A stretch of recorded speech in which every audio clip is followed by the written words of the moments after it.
teman-teman semua, perkenalkan nama saya Rara Santika, nomor BP 191025-2013, berasal dari jurusan Hama dan Penyakit Tanaman, Prodi Proteksi Tanaman, Fakultas Pertanian, Universitas Andalas, Padang. Pada video kali ini saya akan membahas tentang transpirasi.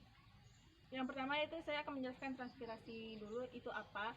Transpirasi adalah proses atau peristiwa hilangnya air pada jaringan tumbuhan, khususnya yaitu pada daun, yang dapat melalui pada 3 proses, yaitu melalui stomata, kutikula, dan lentisel.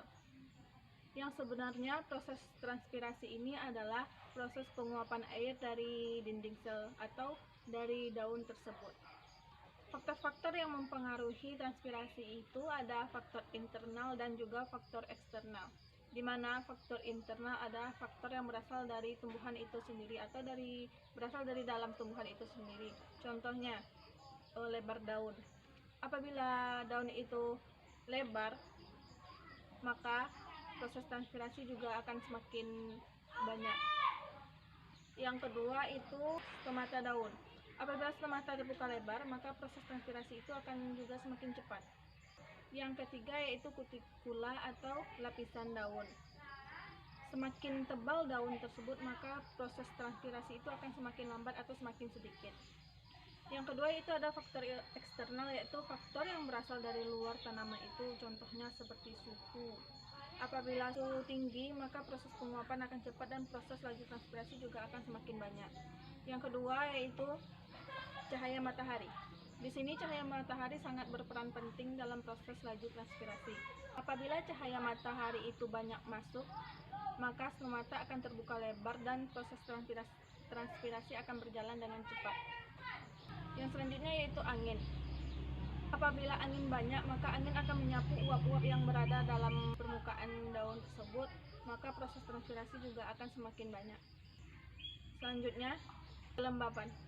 Apabila kelembapan semakin banyak, maka proses transpirasi itu akan berjalan semakin lambat atau sedikit.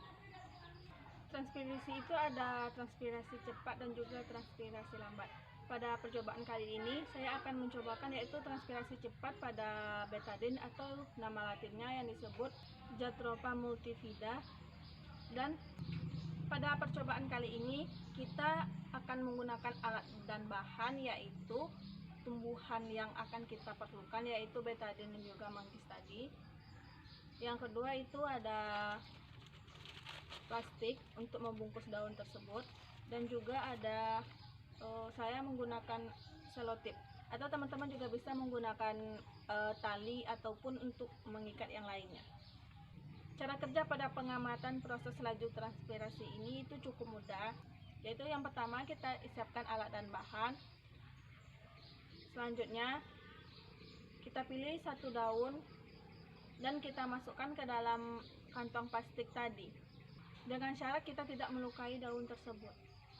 Lalu diikat dan tidak ada ruang udara yang bisa udara masuk ke dalam plastik tersebut.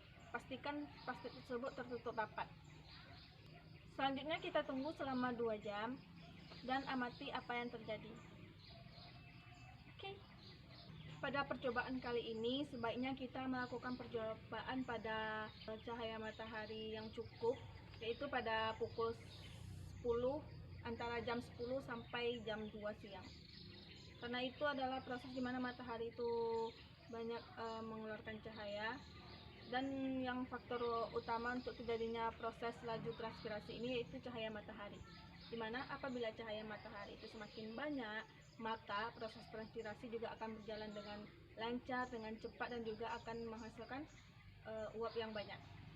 2 hours later. Baiklah, dari kedua percobaan yang sudah dilakukan tadi, yaitu transpirasi cepat dan juga transpirasi lambat, dapat kita lihat bedanya di sini. Ini transpirasi cepat itu lebih banyak daripada transpirasi lambat. Ini. Dari hasil percobaan yang sudah dilakukan dapat disimpulkan bahwa transpirasi cepat dan juga transpirasi lambat dapat dipengaruhi oleh beberapa faktor yang sudah dijelaskan pembukaan video tadi.